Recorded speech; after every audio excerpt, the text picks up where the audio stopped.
آپ کا وجود بس اتنا ہے، سمجھیے گا آپ کا وجود بس اتنا ہے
تاکہ مجھے بھی معلوم ہو کہ جو پہنچا رہا ہوں وہ پہنچ رہا ہو۔ عقیدہ ہے ہمارا، صرف یوں کہنے کی بات نہیں ہے کہ ممبر سے ذاکر نے کہہ دیا آپ نے سن لیا۔ عقیدہ ہے کہ اہل بیت آتے ہیں، عقیدہ ہے اہل بیت آتے ہیں۔ جب ہم نے علماء سے پوچھا تو اچھا یہ بتائیے اہل بیت آتے ہیں، زندگی میں تو ہم نے مجلسیں کر لی، اہل بیت کے قریب بیٹھے، مرنے کے بعد ہمیں اپنی قبر میں اتار دیا گیا۔ توجہ، مرنے کے بعد ہمیں اپنی قبر میں اتار دیا گیا۔ اب جب قیامت ہوگی، جب محشر ہوگا، تب اہل بیت کا دیدار ہوگا۔ اس زمانے میں ہم کیا کریں؟ ہم قبر میں ہیں، مجلس کہاں ہو رہی ہے؟ ہم اپنی قبر میں بیٹھے ہوئے، مجلس کہاں ہو رہی ہے؟ علماء نے فرمایا کہ جب محرم کا مہینہ آتا ہے، توجہ، جب محرم کا مہینہ آتا ہے تو جتنی بھی مومنین کی قبریں ہیں، اللہ فرشتوں کو حکم دیتا ہے ان کی قبروں کے دروازوں کو کھٹکھٹا کے انہیں اٹھاؤ، جگاؤ، ان سے کہو کہ جاؤ مجلس حسین برپا ہو گئی، جاؤ تمہارے محلے میں مجلس حسین برپا ہو گئی، اہل بیت آ چکے ہیں، تم بھی جلدی جلدی پہنچو۔ اب سب اپنی اپنی قبروں سے اٹھتے ہیں، توجہ چاہتا ہوں، اپنی اپنی قبروں سے اٹھتے ہیں اور جلدی جلدی فرشتہ کی طرف بھاگتے ہیں۔ اب اللہ فرماتے ہیں کہ سب کو صاف صاف اپنی نظروں سے اہل بیت نظر آتے ہیں۔ جب تعزیہ نظر آتا ہے، تعبیر نکلتا ہے تو کیسے مچل کے انسان تعبیر کی طرف جاتا ہے۔ توجہ کیجیے، جب اپنی نظروں سے اہل بیت نظر آتے ہیں تو یہ مردے، یہ مومنین کی روحیں دوڑ کے چاہتے ہیں کہ اہل بیت کے بازو میں جا کے بیٹھے، امام حسین کے بغل میں بیٹھے، سیدہ سجاد کے بازو میں بیٹھے، مگر فرشتے کندھا پکڑ لیتے ہیں۔ اللہ اکبر، کچھ پہچانا چاہ رہا ہوں، فرشتے کندھا پکڑ کے کہتے ہیں اما جب زندگی میں کبھی ایسا کھانے کے نہیں گئے، کبھی زندگی میں ایسا کھانے میں نہیں گئے، اب مرنے کے بعد کیا کرو گے جا کے؟ اللہ نے تمہیں یہیں تک اجازت دی ہے۔ تو مرنے کے بعد جو روحیں جو آتی ہیں وہ وہیں بیٹھتی ہیں جہاں آپ زندگی میں بیٹھتے ہیں۔ یہ ہے مجلس عذاب۔ آپ کو تڑپ جائیں گے اس وقت جب آپ کی روحیں یہاں آئیں گی، اور آپ نے زندگی بھر باہر بیٹھ کے میں نے سنی، آج اہل بیت نظر آ رہے ہیں تو ذرا آنکھوں پہ یقین رکھنے والے لوگوں ذرا دل کے عقیدے میں یقین رکھو۔ یہ نہیں کہ ہم آنکھ سے دیکھیں گے تب ہم اہل بیت کے بغل میں بیٹھیں گے، ارے دل سے جب اہل بیت کو مانا ہے تو پھر اہل بیت کی مانو، ان کی دل سن کر کے یہاں وہاں اڑانے کی بات نہیں ہے، بلکہ عقیدے سے مان کے فرش اعظم میں بیٹھے کا نام حسین ہے۔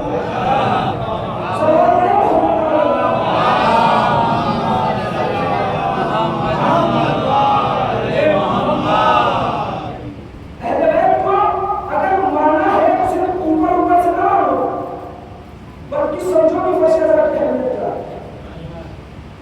جو باتیں میں نے کہی ہیں قیامت تک یاد رکھیے گا اور نسلوں کو بتائیے گا، کیوں کہیں ایسا نہ ہو کہ آپ نے اپنے بچوں کو نہیں بتایا، بچے اس حدیث سے محروم رہ جائیں کہ یہاں اہل بیت آتے ہیں، عقیدہ ہے، بچوں کو سکھائیے بتائیے تاکہ یہاں باادب بیٹھے، اور باادب نہیں بلکہ جب بھی فرش اعظم پیچھے تو تڑپ کے آئے کہ اہل بیت آ چکے ہیں، ہمیں ملا۔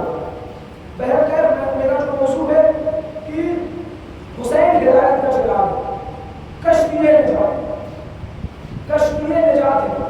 جب کشتی کی بات آتی ہے تو ایک تاریخ کی کشتی ہر کسی کو یاد آتی ہے، وہ ہے جناب نوح کی کشتی، جناب نوح کی کشتی، کیونکہ امام حسین تمام انبیاء کے وارث ہیں، کسی ایک نبی کے نہیں، امام حسین تمام انبیاء کے وارث ہیں، اور یہ وراثت یوں ہی نہیں ملی، یہ وراثت امام حسین کو یوں ہی نہیں ملی، ان کے بابا نے تمام انبیاء کی مدد کی، اللہ نے حسین کی جھولی میں وراثت ڈال دی۔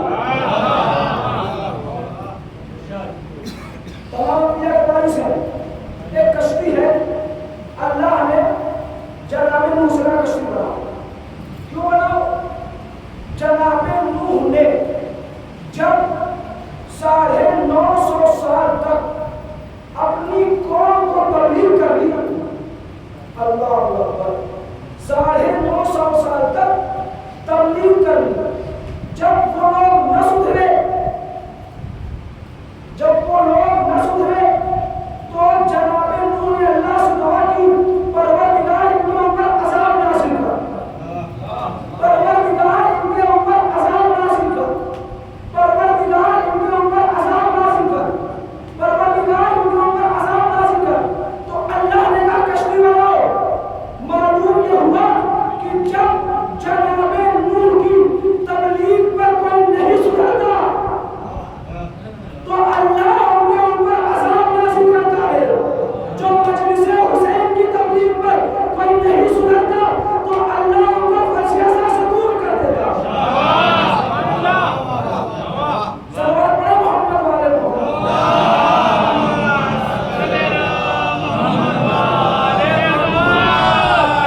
کشتی بنانے کا حکم دیا.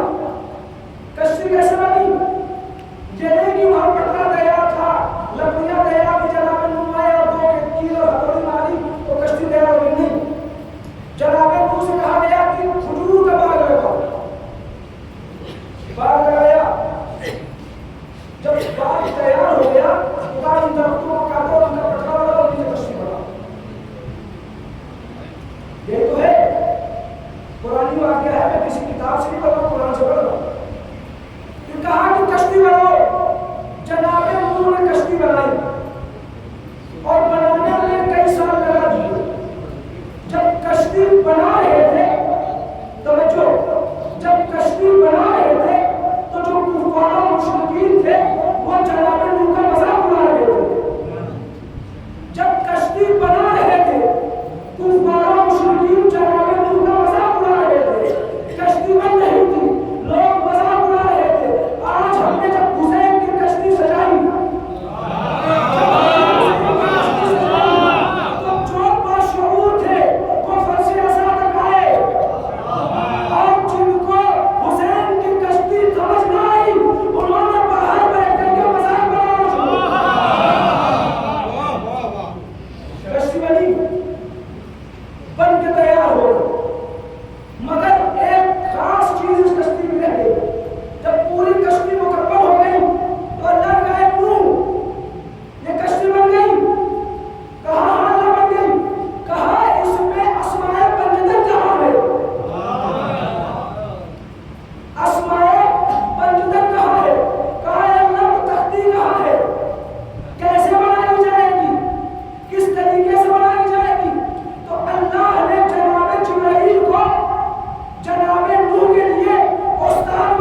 باتیں یاد رکھنے کی ہیں، کیونکہ بہت سے بد عقیدہ لوگ ممبروں میں آ کے بیٹھنے لگے ہیں۔ یہ جو باتیں بتائی جاتی ہیں، سکھائی جاتی ہیں، فرشتہ صاحب کی سمجھ سے سکھائی جاتی ہیں، میں تمام ان افراد سے مخاطب ہوں اس ٹائم پہ کہ جن کی اولاد سمجھدار ہو چکی ہے، فرشتہ صاحب میں بیٹھنے کے لائق ہو چکی ہے۔ آپ کی ذمہ داری ہے کہ اپنے جب فرشتہ صاحب میں آئیے تو بچوں کا ہاتھ پکڑ کے فرشتہ صاحب میں لے جائیں۔ اگر آج آپ اپنے بچوں کو آزادار نہیں بنائیں گے تو کل آپ کے بچے آزادار اگر آج نہیں بنے تو کل آپ کے بچوں کو اندر آتنکواد کا بندہ لگایا جائے گا۔ حسین کے فرش اعظم کا فیض یہ ہے کہ آج تک ہم ممبر سے دعویٰ کر کے کہہ سکتے ہیں کہ کوئی بھی حسینی دنیا میں آتنکواد نظر نہیں آتا۔ اگر اپنے بچوں کو ممبر سے آتنکواد کا دعویٰ ہٹانا ہے تو اپنے بچوں کو حسین کا آزادار بناؤ۔ اگر آج آپ نے کام نہیں کیا تو پھر بعد میں آپ بیٹھ کر روئیں گے۔ یہ حقیقت بات ہے۔ ہو سکتا ہے کسی کو بری لگے، مگر میں جب ممبر پہ آتا ہوں تو میں کسی کا کوئی رشتہ دار نہیں ہوں، میں حسین کا ذاکر ہوں۔ میرے اوپر جو ذمہ داری ہو کہہ کے جاؤں گا۔ کسی کو اگر بری لگتی ہے تو وہ پہلے اپنے آپ کو جھانک کر کے دیکھے کہ وہ مکمل حسینی ہے یا آدھا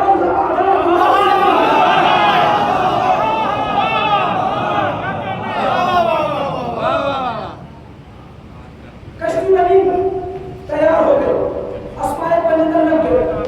اب بھی کچھ لوگ ہیں خشکی میں کشتی بنا دی۔ اب جناب انہوں نے اللہ سے دعا کی، اے اللہ کشتی بن کے تیار ہوگی، طوفان کب آئے گا؟ کہا طوفان آئے گا۔ کہا کب آئے گا، کیسے معلوم ہوگا؟ کہا کہ جب آسمان سے بارش ہو اور تنور کے اندر سے پانی نکلے، سب کو کشتی میں سوار کر لے گا۔ کہا کشتی میں سوار کس کو کرنا ہے؟ کہا جتنے بھی جاندار ہیں ان کو کشتی میں سوار کر لے گا۔ تو جناب نوح نے کہا اے اللہ اتنی بڑی سے کشتی ہے، جبکہ جناب نوح کی کشتی بہت بڑی تھی۔ جناب نوح کی کشتی بہت بڑی تھی، جناب نوح کی کشتی بہت بڑی تھی، مگر فرش اعظم سے بڑی نہیں تھی۔ جناب نوح کی کشتی بہت بڑی تھی، فرش اعظم سے بڑی نہیں تھی۔ جناب نوح کی کشتی کی ایک ابتدا تھی، ایک انتہا تھی۔ یہاں سے شروع، یہاں سے ختم، ناپنے والا ناپ سکتا ہے، دیکھنے والا دیکھ سکتا ہے، پیمانہ کرنے والا پیمانہ کر سکتا ہے،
ہے جو بہت بہادر کسی سے نہیں کرتا، مگر کہیں میں موقع ایسا آیا کہ یہاں خاموش ہو جاتا ہے تو اپنی بہادری کو جیب میں ڈال کے خاموش ہو جاتا ہے اور بے حس ہوتا ہے، طاقت ہے، دولے شولے ہیں، باڈی ہے، تو وہ جہاں لڑنا ہے وہاں بھی لڑ رہا ہے، جس سے لڑنا ہے اس سے بھی لڑ رہا ہے، جس سے نہیں لڑنا اس سے بھی لڑ رہا ہے، مظلوموں کو بھی ستا رہا ہے۔ مگر حسین کا درد ادھر ہے کہ جو انسان کو سکھاتا ہے کہ کہاں لڑنا ہے اور کہاں خاموشی سے بیٹھ جانا ہے، فرش عذاب میں آنے والا یہ چیز نہیں سیکھے گا تو کون سیکھے گا؟ ذرا مجھے یہ بتائیے، تاریخ کربلا میں عباس سے بڑا کوئی بہادر تھا؟ تو یہاں عباس کے قصے سکھا کر کے بتا کے ہم اپنی قوم کو بہادر بھی بناتے ہیں اور سمجھدار بھی بناتے ہیں۔ سوال بڑا محمد والے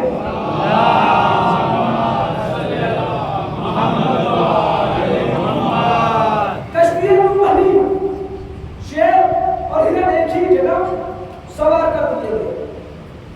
جب سب سوار ہو گئے تو کشتی چلی، جب کشتی چلی تو ایک طوفان میں آ کے پھنسی، طوفان میں آ کے پھنسی۔ جب طوفان میں پھنسی تو ایک مرتبہ جناب نوح کو لگا کہ کوئی ہے جو کشتی میں سوراخ کر رہا، توجہ رہے، کوئی ہے جو کشتی کے اندر سوراخ کر رہا ہے۔ فوراً جناب نوح نے اسی نام کو پکارا جسے آپ پکارتے ہیں۔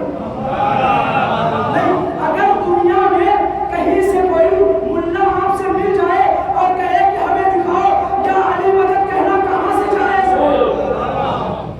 تو اسے بتا دینا کہ جب جناب نوح کی کشتی مجدان میں پھنس گئی تھی، جناب نوح کو سمجھ نہیں آتا تھا کہ کس طریقے سے کشتی پار لگائی جائے، تو جناب نوح نے کہا تھا اے اللہ علی کو بھیج دے،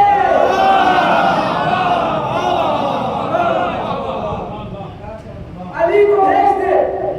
اب کشتی سے ڈر لگ رہا ہے، یعنی معلوم یہ ہوا کہ جناب نوح کی کشتی ایسی کشتی ہے کہ جناب نوح نے خود بنایا ہے، مگر خود ان کو ڈر لگ رہا ہے، خود بنایا ہے، خود ڈر لگ رہا ہے، مگر اللہ نے حسین کی کشتی ہر بیٹھنے والا مطمئن بیٹھا ہوا ہے۔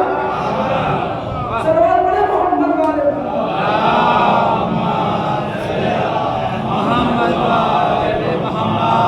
جیسے ہی علی کو پکارا، مولا آئے تو دیکھا کہ ایک بڑا سا جن کشتی میں سوراخ کر رہا، کشتی میں سوراخ کر رہا۔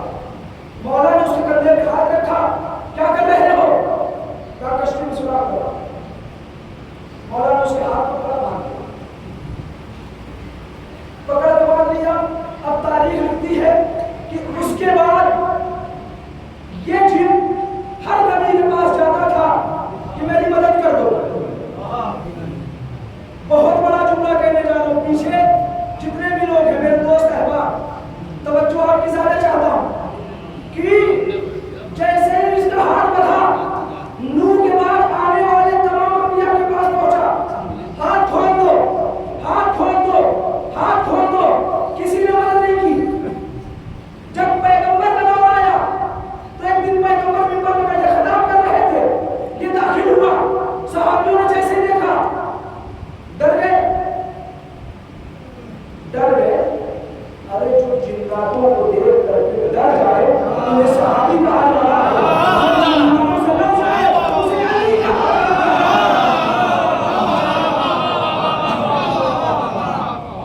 ڈر گئے تو رسول نے کہا ڈرو نہیں، مجھ سے مدد لینے کے لیے آیا، ہاتھوں کو باندھے ہوئے، یا رسول اللہ آپ رحمت للعالمین ہیں، مدد فرمائیے، رحمت للعالمین، مدد فرمائیے، میرے اوپر رحم کریے۔ رسول نے کہا چلیے بتاؤ تمہارے لیے ہاتھ بڑھا کس نے، باندھا کیسے گیا؟ تو اس نے ہاتھوں کو جوڑ کے کہا کہ یا رسول اللہ اگر آپ مجھ سے وعدہ کریں کہ میرا ہاتھ کھول دیں گے تو میں اپنا جرم بھی بتاؤں گا۔ رسول نے کہا بالکل کھول دیا گیا، تم نے بتاؤ تمہارا ہاتھ بڑھا کیسے؟ اس نے کہا میں کشمیر میں وقت نہیں لینا چاہتا، اس نے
ابراہیم کو بغیر دیکھے مارا، یونس کو بغیر دیکھے مارا، تمام انبیاء کا اقرار بغیر دیکھے کیا. یہ کیسے مسلمان ہے؟ 1,24,000 انبیاء کو بغیر دیکھے مان دیا، مگر علی کو دکھا کے بتایا، پھر بھی نہیں مانا. اس سب سے بڑی وجہ یہ بس یہ آخری باتیں میں اپنی حاصل کرنا نہیں چاہتا ہوں. باتوں میں باتیں بہت ہیں، مگر بس آخری باتیں معذرت کے ساتھ آپ سب پیش کرنا چاہتا ہوں کہ پھر وہ شروعات کرنا ہے.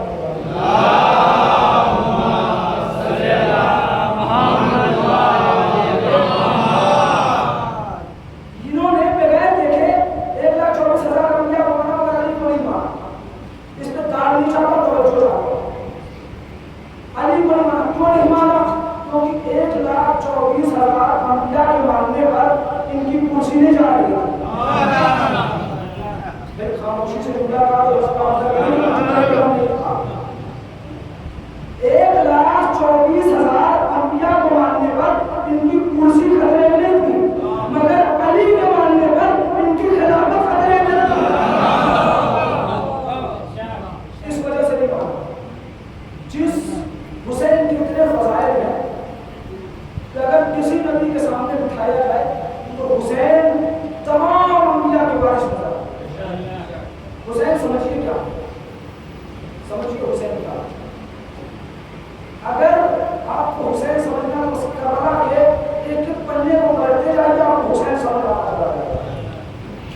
جب 2 تاریخ کو کربلا ہوئے مولا امام حسین تو خیمے قرا کے کنارے لگا دیے گئے. ابھی مسائل نہیں کر رہا ہوں، معصوم کو سمجھا دیے گا. خیمے قرا کے کنارے لگا دیے گئے.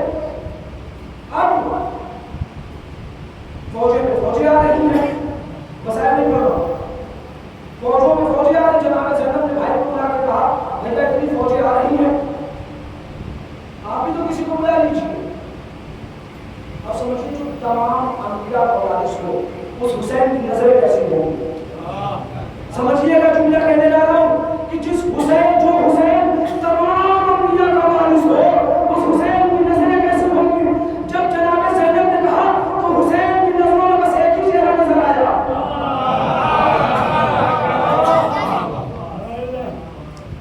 جناب زینب نے کون کی طرف کو سنا، کیا ہوا؟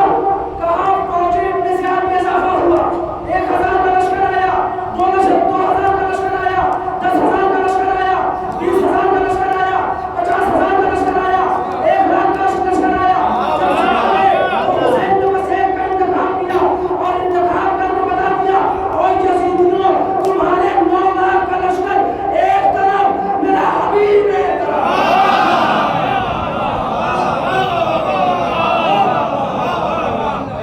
تمہارا لاکھوں کا لشکر ایک طرف، میرا بوڑھا حبیب ایک طرف. یہ حسین نے انتخاب کر کے بتایا کہ تعداد پہ نہ جانا، دل میں جانا. کس نے حسین کو دل سے مانا، کس نے حسین کو کیسے مانا. عزاداروں جو انہیں جناب حبیب کو خط لکھا گیا اور امام حسین نے جب خط لکھا تو صرف خط نہیں لکھا بلکہ کہا ٹائٹل دیا، عنوان دیا جناب حبیب رجل فقیر. رجل فقیر جس کو امام نے وقت رجل فقیر کہنے کے بعد اس کا کام تھا. عزاداروں تعلیم پر آتی ہے تو جناب صدر بہت پریشان تھی. بھیا بخاری کو لا کے کہا کہ بھیا یہ لشکر آئے جا رہا ہے، کیا آپ کو ناصر و حقدار نہیں ہے؟